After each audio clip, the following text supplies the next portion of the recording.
خوش آمدید۔ آج ہم قرآن کریم کے چھٹے پارے کے خلاصے پر بات کریں گے۔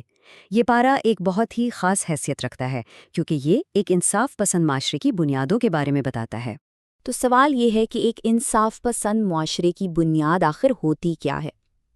چھٹی پارے کے مطابق اس کی شروعات ہوتی ہے ایمان سے، پھر اس کی تعمیر ہوتی ہے ایک مضبوط کمیونٹی یا اجتماعیت پر، اور آخر میں اسے قائم رکھا جاتا ہے انصاف کے ذریعے۔ تو چلیے اسی پر گہرائی سے بات کرتے ہیں۔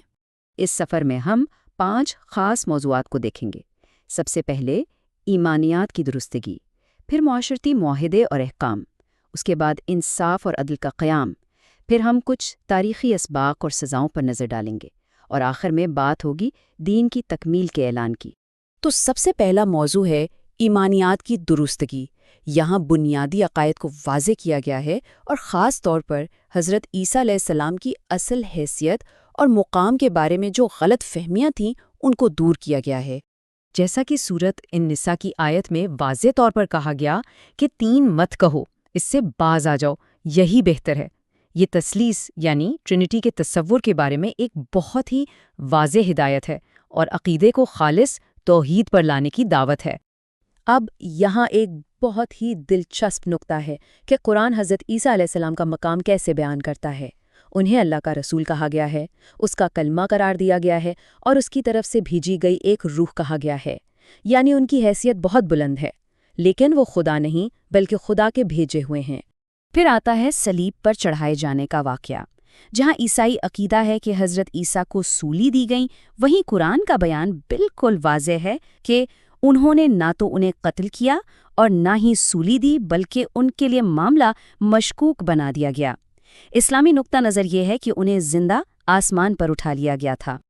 اچھا، ایمانیات کی درستگی کے بعد اب بات آتی ہے معاشرتی معاملات کی، یعنی ایک فرد کے عقیدے سے بات کیسے پورے معاشرے کے اصولوں تک پہنچتی ہے۔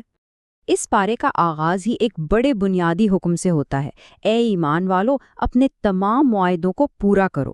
یہ صرف کوئی عام بات نہیں بلکہ زندگی کے ہر شعبے میں وعدوں اور معاہدوں کی اہمیت پر زور دیا جا رہا ہے۔ اور دیکھیں، یہ صرف کوئی قانونی معاہدے نہیں ہیں، اس میں اللہ کے ساتھ کیے گئے عہد بھی شامل ہیں، لوگوں کے آپس میں کیے گئے وعدے بھی، اور ہر طرح کے چھوٹے بڑے اگریمنٹس بھی۔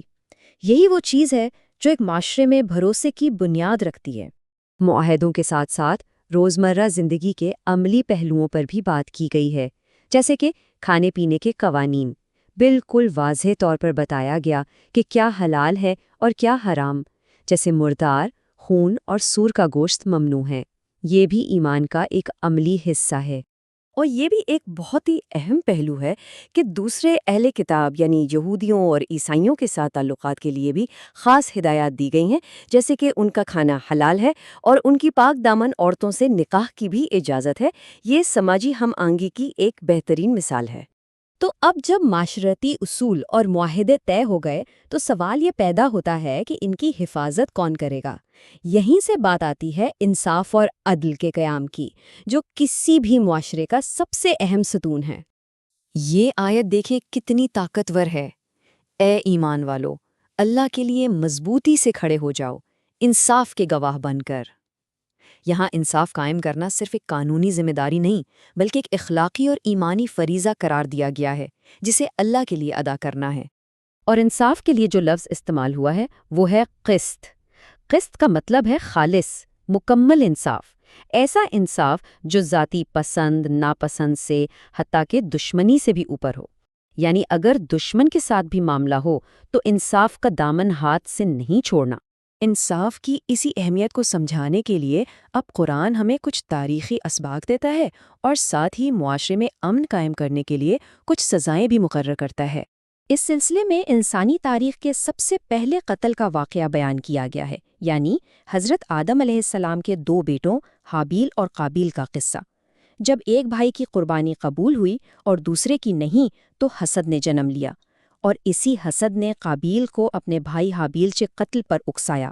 یہ کہانی ہمیں بتاتی ہے کہ حسد اور ناانصافی کتنی تباہ کن ثابت ہو سکتی ہے۔ تاریخی سبق کے بعد اب بات آتی ہے عملی قوانین کی۔ جو لوگ زمین پر فساد پھیلاتے ہیں جیسے ڈکیتی اور دہشت گردی، ان کے لیے ہرابہ کی سزائیں مقرر کی گئی ہیں، اور یہ سزائیں جرم کی نوعیت کے مطابق ہیں۔ اگر قتل اور ڈکیتی دونوں ہوں تو سزا اور ہے، صرف قتل کی سزا الگ اور صرف خوف پھیلانے کی سزا الگ۔ مقصد معاشرے کو ایسے جرائم سے پاک کرنا ہے۔ اسی طرح چوری کے جرم کے لیے بھی ایک واضح سزا مقرر کی گئی ہے، جو کہ چور کا ہاتھ کاٹنا ہے۔ یہ قانون معاشرے میں لوگوں کی جائیداد کے تحفظ کو یقینی بنانے کے لیے ہے۔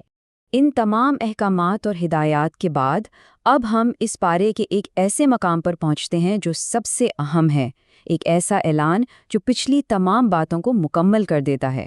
یہ وہ مشہور آیت ہے جو حجۃ الوداع کے موقع پر نازل ہوئی۔ آج میں نے تمہارے لیے تمہارا دین مکمل کر دیا اور تم پر اپنی نعمت پوری کر دی اور تمہارے لیے اسلام کو بطور دین پسند کر لیا۔ یہ گویا پورے دین کی تکمیل کا اعلان ہے۔ اس آیت کی اہمیت اس لیے بہت زیادہ ہے کہ اسے قرآن کی آخری تشریحی آیت یعنی قانون سازی سے متعلق آخری آیت مانا جاتا ہے۔ اس کا مطلب یہ ہے کہ دین کے تمام اصول، قوانین اور اخلاقیات کا جو ڈھانچہ تھا وہ اب مکمل ہو چکا ہے۔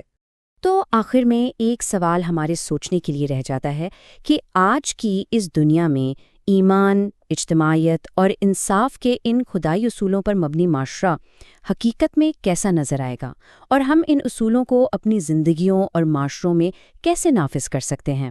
یہ تمام معلومات مولانا محمد الیاس گھمن صاحب کی کتاب خلاصۃ القرآن کی روشنی میں پیش کی گئیں۔ اسے امہ 360 کی ٹیم نے آپ کے لیے تیار کیا ہے۔ مزید اسلامی معلومات و وسائل کے لیے پلے اسٹور اور ایپ اسٹور پر امہ 360 ضرور سرچ کریں۔